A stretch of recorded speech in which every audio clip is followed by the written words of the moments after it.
Can, and I work at Atlassian's Opsgenie team. I'm also an AWS community member, so if you are looking for a talk about AWS or serverless, we can talk afterwards as well. I'm also helping organize DevOps Days, part of the global team member. So today we're going to talk about incident management. And actually I was very happy after the keynote because I think this presentation is kind of complementary to that one. So you have all seen it. So I hope that it will be even more helpful after watching this one. So let me first thank Atlassian for sponsoring me to be here. So I work at the Opsgenie team. Opsgenie is a modern incident management solution for operating always-on services. So what I do is very relevant to this presentation, and I hope to give you some, especially the fundamentals of what to do during an incident, especially if you're running a microservice architecture. So, I think it is very relevant, especially with the keynote, so you are familiar, this explains it all, right? Nothing is free, obviously, and if you are running microservices, you will have some headache along the way. So this means you have to get ready, because you want to move fast, you have to slow down for a while and get ready. And we embrace DevOps practices, and especially CI/CD, and CI/CD is very critical if you want to run a successful microservices architecture. And a study done by Atlassian found out that 57% of the teams reported fewer bugs and outages after they adopted CI/CD solutions, which is very important and obviously shows how critical it is for microservices. And this followed by continuous integration and continuously followed by automation, observability, and nowadays we are hearing all about chaos engineering. And all is crucial, very crucial if you are looking at a microservice architecture. And obviously, I have never ever seen a talk about microservices without a mention of Netflix, including today's keynote. So I want to just get over with it. So we talk about Netflix a lot when we talk about microservices for a good reason. So Dave Hahn, principal essay from Netflix, was showing Netflix's microservice architecture, and it looks really like a brain to me. And actually, microservices architectures, I think, are one of the most complex things that human-created distributed architectures. Obviously not brain complex, but it's very, very, very complex. And Netflix, I think, knew that. So they knew some of the challenges, but I would just guess that they learned a lot of things along the way, which is why they have all these open source tools, which is why we know all about Netflix, especially if you are going to microservices. There's no way you don't hear about microservices. It's everywhere. They created things like Steven Army, Chaos Monkey, Atlas Vector, mostly around microservices. So it is inevitable to have some problems along the way if you are looking at a complex architecture like a microservice architecture. And which is why we should start with accepting that we are going to fail. In distributed systems, in complex systems, it is impossible to not fail. So basically, accepting this helps us a lot, and we should try to improve our architecture, our application code, everything, but we should also try to get ready to speed up the recovery when we have a problem. Also, the site reliability workbook from Google suggests as well. It says it is more profitable to focus on speeding recovery than preventing accidents. So when I was preparing this presentation, I was a little bit worried because it's a huge topic.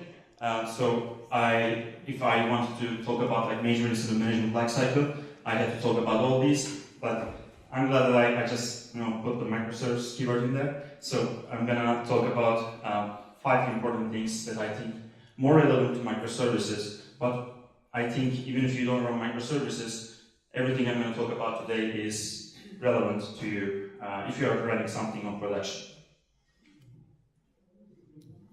So I have 5 main headings today. So we are first going to talk about service level objectives, then on-call ownership, then incident response roles, followed by tracing, and finally alerting.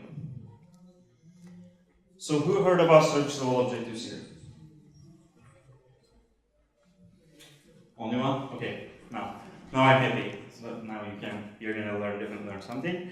This is a quote from Untitled. He's one of the founders of DevOps Days events and a long time supporter of DevOps since the beginning. And I completely agree with this. So if you are excited about service meshes, but you have no idea what SLO means, there's something wrong. And let me just show you a good service level objective. So service level objective basically help you determine a reliability level for your service. And in this example, we say 99.9% of HTTP requests calls will be successfully completed under 100 milliseconds. And this is a good example because of a couple of reasons. So the first one is that it focuses on user happiness. What I mean is that your clients, whatever you are serving, like even if it's directly customer facing, or if it's internal services, you are giving a service. Still, you should focus on user happiness. They care about how fast your HTTP requests are, how successful your HTTP requests are. But for example, they don't care about something like your test coverage. If you say just 80% test coverage, they don't care. If it's 0, they don't care. They care about this. So it is important to focus on setting SLO, service level objectives from user's perspective.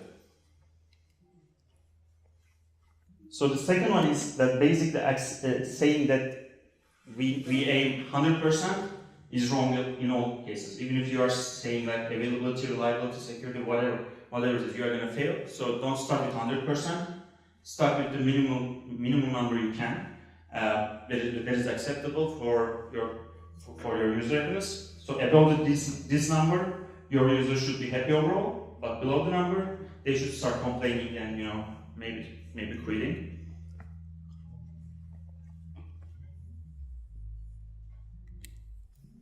So the third one is that you need to have an indicator, service level indicator, to have a successful to create your service level objectives. And in this case, it is usually ideally the ratio of 2 numbers, and in this case, successful HTTP requests divided by total number of HTTP requests, and that is 99.9%. And the last one also is very important for DevOps and overall everything we do: continuous learning, continuous improvement. So we should try to improve our SLOs periodically and get feedback from our customers and within our team, and improve our numbers in our service level objectives. So the second one is who owns on-call ownership. So as you know, on-call people are responsible for responding to production incidents after problem occurs, after they get an alert. And implementing a successful on-call policy and building a successful on-call culture is very important for incident response. But it's definitely not easy. So who heard about 2 pizza teams? Okay, more people, nice. So 2 pizza teams basically comes from Amazon, and it says your team should be big enough, not bigger than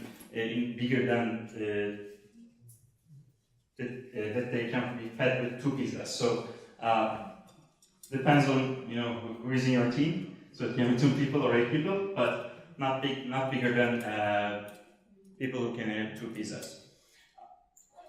So the idea behind this is to create self-sufficient teams, and also this is very relevant to the Amazon CTO Werner Vogel's saying you build it, you run it. So it's not just talking about just 2 pizzas. It's also talking about if they are going to eat those pizzas, they should also wash the dishes. They should own everything, and after they should also clean the dishes afterwards. And this brings us to the fact that we should put developers on call. So traditionally we had system admins, we had operations engineers just taking on call work all the time. But we see many companies ditching that out and putting developers on call. And companies like Atlassian, Netflix, Google, Amazon, all are putting their developers on call nowadays. And the smaller companies also is doing the same. And there are a couple of reasons. So the first one is that we have ever-rising expectations around our availability, reliability, security, and the developers of those systems, of our systems, are the best people who can solve these problems. They can solve problems faster. Most of the time, problems occur when we change something, and they are changing those things, so they can fix those things faster. That is the first reason. And the second reason is it helps the alignment of developers and operations people. Because now developers actually are getting dollars, they are feeling the pain if something is broken, they're going to get up in the middle of the night, not operations people. So they will actually start caring things like logging, caring about things like logging, monitoring, writing tests that normally they don't care because they have no idea what is happening, right? If something is fast, that is someone else's job. So this definitely helps. And the last one, this is also very important. Sometimes we lose this, I think, benefit of putting developers on call. It also helps better alignment of management and development teams business. Because if management just thinks that system admins are responsible for reliability, that is their job. Even if they get a lot of dollars, they don't care. They can blame them. But if developers get dollars, they can easily see the effect of just bad reliability, all those dollars directly reflected to the business goals, because developers are going to spend those times. So sometimes people come and ask me, like, is there an industry standard?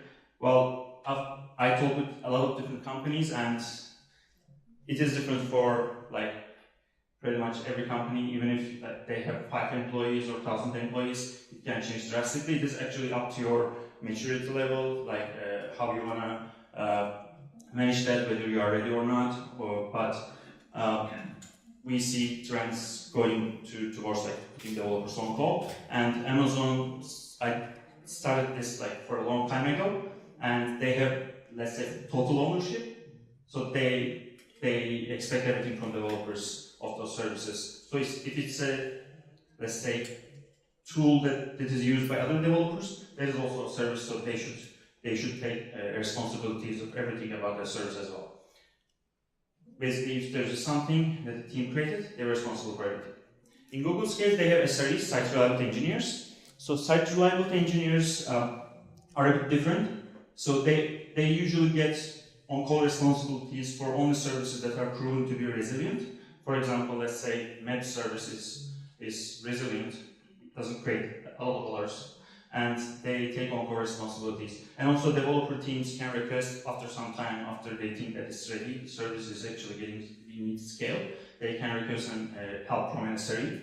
And SREs also are very powerful in Google, so they can, if they get a lot of dollars, they can just give back on-call to developers and just ask them to make it more resilient and actually work with them to make it more resilient, but they don't have to take on-call responsibility if the service is not resilient enough.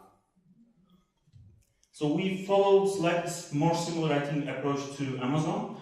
We are also putting our developers on call, but we also have an SRE team. And SRE team is responsible for CI/CD pipelines, infrastructure creation, security, and they have their own call for their own services. But also they help our developers about resiliency when they need help, and also they help them manage their on-call schedules and escalations and all those stuff.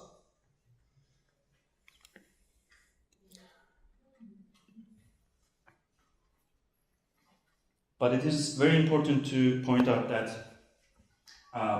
so I took this again from the site reliability workbook, they say that we should never ever achieve reliability at the expense of an on-call engineer's health. So it is important to, if you are putting developers on call, it is important to have at least 4 people in the team so that they don't get on-call responsibilities very frequently. Or maybe we should also not do it every 6 months, because now they might have lack of practical knowledge in case something happens. So we should find a balance. It is important. For example, you can follow different approaches. For example, if you have teams in different time zones, you can try to follow the sun and put them on call during business hours. There are different on-call schedule examples that you can follow. There are some best practices that you can follow. So the next one in our list is major incidents. So major incidents are different than, most of the time, if you are a minor incident or let's say regular incident, a senior engineer can kick in and fix a problem. If you have a runbook that you can just follow the steps and diagnose the problem and fix it, that is relatively easy and less stressful. But if you are looking at a major incident, sometimes an experienced engineer is not enough, especially if you are operating a microservice architecture. If you have a problem, it usually affects more than one service. So it can be like a chain problem, and when that happens, you need to bring multiple teams in and work with them. So that requires a different approach. So the roles.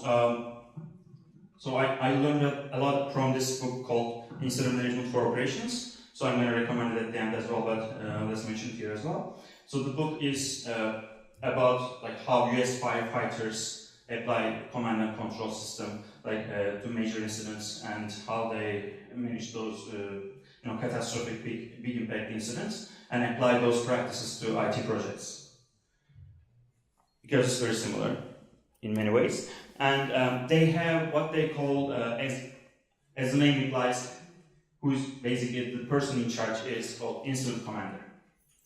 So incident commander, as they say, has more authority even than the CEO during incidents. So basically they own the incident, and we should set the terms before. We don't expect CEO to come just do this, because at the time, incident commander is responsible.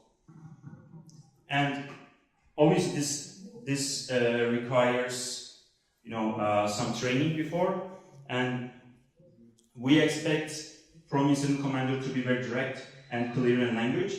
What I mean, for example, if incident commander says just, can someone take a look at the logs and check exceptions and get back to me? That is obviously not a very good way to get something from your team, right? But you should say something like, for example, Alex, can you take a look at this service's logs? If there's an exception, and get back to me within 10 minutes.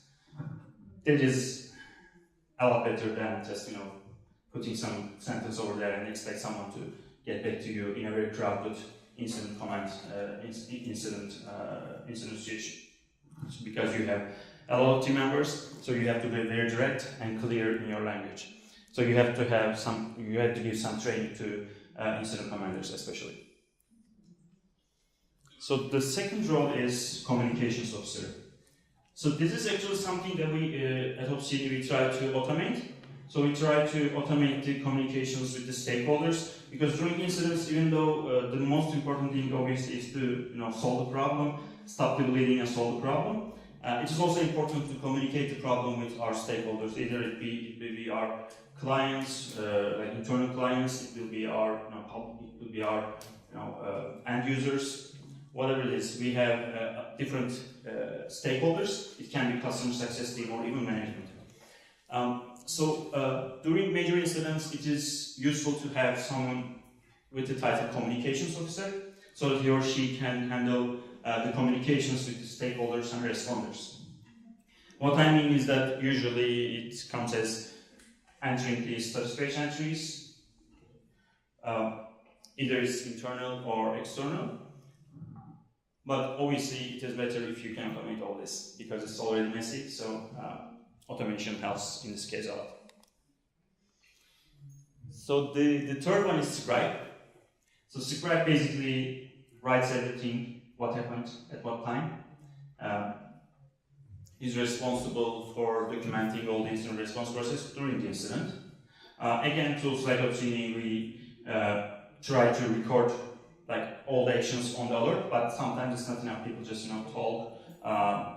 talk on Slack or just talk during the video conference. So it is also very useful to have someone just writing timeline because we are going to need those information to write our post-incident review because it usually can easily forget what happened during the incident. So it really helps. And also during the incident, even during the incident, it can help because when we want to just check if we tried something or we did something, sometimes we forget, and during that times, scribe definitely is helpful. So the fourth one is subject matter expert. This is usually us engineers, basically technical domain experts who solve the problems during the incident. Well, this is the last one, but not the least important one, obviously. But again, subject matter experts also need to know that they need to, approach their colleagues with respect, because during major incidents, it's also very human to get upset, get angry. So again, there is a lot of things that incident commander need to do. By the way, I should also say that incident commander doesn't have to be someone doesn't have to be the most senior people in the room. Sometimes also the most senior people in the room those people probably can solve the problem and can be considered a subject matter expert. So we expect incident commander to comment, not solve the problem, because that is just a big job by itself.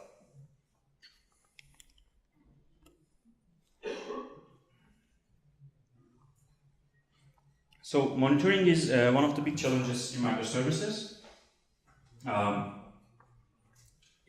Just as the keynote mentioned.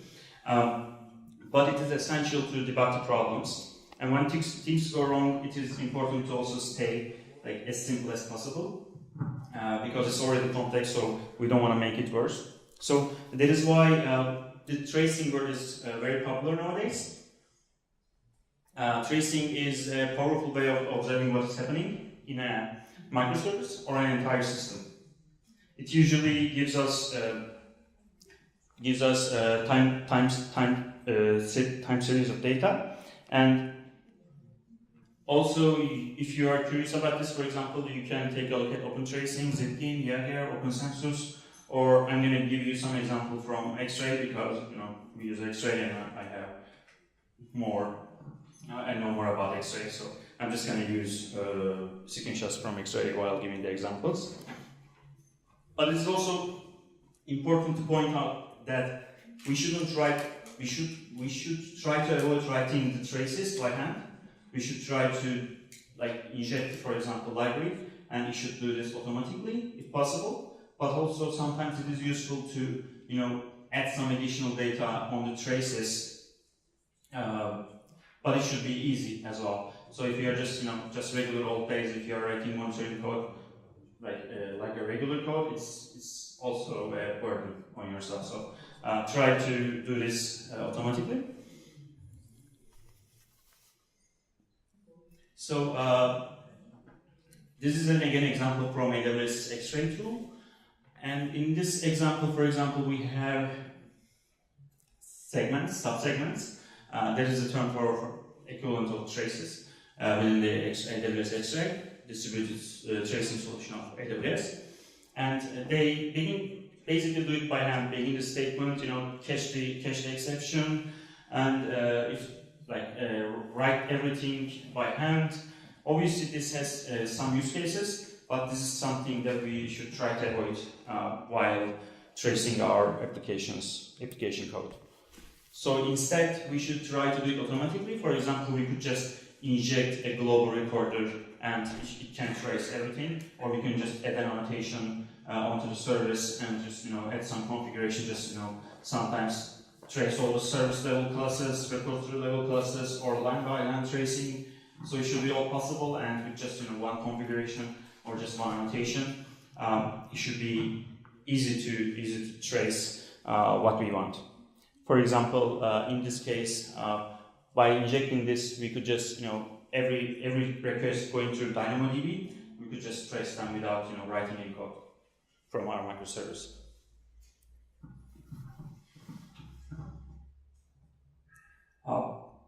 So you can also see you should also see the traces with the timing information, like how much it took to execute a request, for example, HTTP request, and even go even further, like how much it took to authenticate the user, while authenticating, how much time we spent while getting the data from cache, getting the data from DynamoDB, and it will also help us, for example, with error statements like this, like DynamoDB, for example, had a provision throughput exception error, and that caused some delay.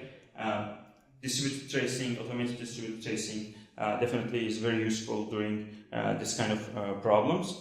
And we should also be able to add some custom data, like who do we try to authenticate maybe. Also be careful about GDPR, but still, we should be able to add some custom data, because while we try to solve the problem, they will be very helpful. And service maps are also very useful, because even though the previous one is useful in distributed architectures, we should also have a clear way like how different services interact with each other.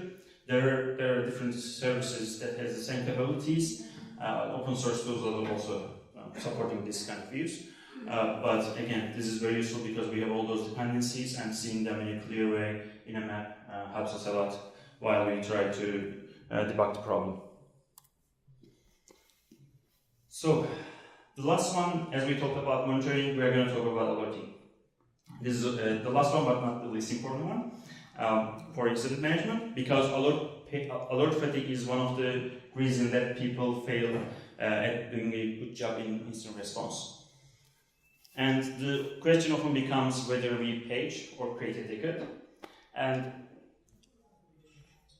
we can tie this problem to service level objectives.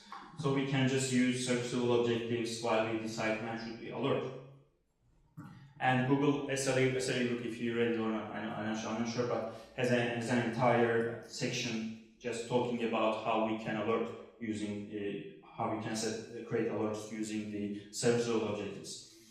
And they have 6 different ways. They offer 6 different ways, but obviously you can have your own way. But we don't have time to go over each one of them. But I think the simplest one, and also one of the good ones, I think, is the first one. So I'm going to talk about that. So they suggest that maybe we can just create alerts by just saying, for example, target error rate is bigger than service level objectives threshold. And in the first example, for example, we had 99.9 target rate over, let's say, 30 days. And we can just create an alert if the error rate is bigger than 0.1%.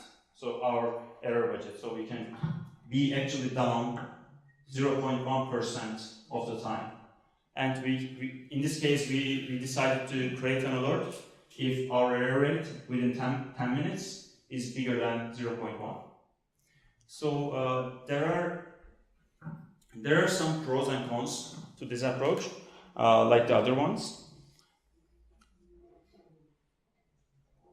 So the pros is we actually can be alerted in a very short amount of time. For example, if we have a total outage, 0.1% error rate over 10 minutes is just gonna happen in 0.6 seconds. So in 0.6 seconds, if we have an outage, we get an alert. That is very good precision. But the problem is, even if we get like 145 alerts every day, we don't spend our error budget. So we still have 99.9 availability over a month. So that is also something you need to think about. And after thinking about alerting, we should also thinking about severity levels. This also helps us a lot, especially when we decide whether we should create an alert and page an engineer or just create a ticket. And Atlassian's handbook, so Atlassian has 3 severity levels, and I also see a lot of companies has 5 different levels. So before the Atlassian acquisition, for example, the top team, we used to have 5 different levels, and it can actually depend a lot on whether how critical your services are, or how you wanna just state your emergency levels. And what they do is, for example, if there's a problem and a customer-facing application like Jira Cloud or I don't know, GrUSP or Service Page, whatever it is down for all customers, there is definitely Severity 1 level incident. So they're gonna just page the whole team, and or if it's a confidentiality or privacy breach, if there's a customer data loss in place, it is definitely a Severity 1. And if it is just like a subset of customers, let's say 5% of customers having problems, some of our HTTP requests are failing, it is Severity 2. Still, there's going to be, like, incident response team is going to kick in, but it is not as critical as obviously the Severity 1 level incident. But if it just has a minor effect, like minor inconvenience to users, like if you have like a little UI bug, or if there's a workaround available that we can release fast, or there's a performance degradation problem, sometimes it can wait for a couple of hours, so you don't have to page. But our advantage is we have different teams in different regions of the world, Sydney, San Francisco, Amsterdam, so it is easier to put people on call in different regions. But also, even during business hours, if you page people for something that can wait, they're going to lose their focus, so why not just wait? So it is important to just put different levels, severity levels for different levels of importance, and just create a ticket instead of paging someone. So last, again, but not the least important one, scaling alerts in microservices. So in the keynote, so you mentioned that we should have interfaces, same like standards for different services, because it's going to get just messy. And that is the same for alerting. That is the same idea behind this. The last one, actually, I skipped the first one. So we should try to use similar alerting parameters for all our services if possible. Because if we have different, we don't know what are we creating for alerts, and if it's different for each service, it is hard to scale alerting. So we are going to have some toil, we are going to have some cognitive load, and we should try to use similar alerting parameters for all of our services. And also, often the incidents, especially microservices, there's going to be a lot of alerts at the same time. It can also affect others, so we can have a lot of alerts actually. So it is important to group them under one incident. So that is the terminology we use, but that is also, I think, a common way of dealing with alerts, incidents. So if you just group the alerts under one incident, relevant alerts, and that is definitely helpful to see the big picture during an incident. And also suppressing the noise. So you can just, if something you can ignore, just ignore it, and you can just take care of it later. So my last verse is, we often think production ready as as that we push something to production and we check the logs and it's done. Actually, production ready means that you can detect and fix problems early enough to keep your customers happy, and you're going to fail all the time, so you should get prepared. Thank you.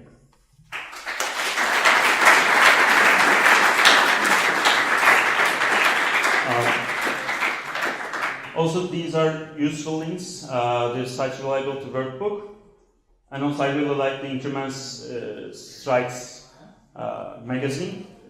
On call. The first issue was about on call, and Atlassian has an incident handbook. Has a lot of information about blameless postmortems, how to handle major incidents, what are the roles, and a lot of different things. And also the books. The workbook actually is now free. Google's Site Reliability Workbook.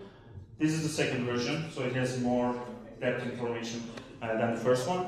And also Incident Management for Operations book is a short book, but it's very useful if you have, especially microservices, and you have multiple teams, a lot of users, a lot of employees. That would be definitely useful. Thank you again.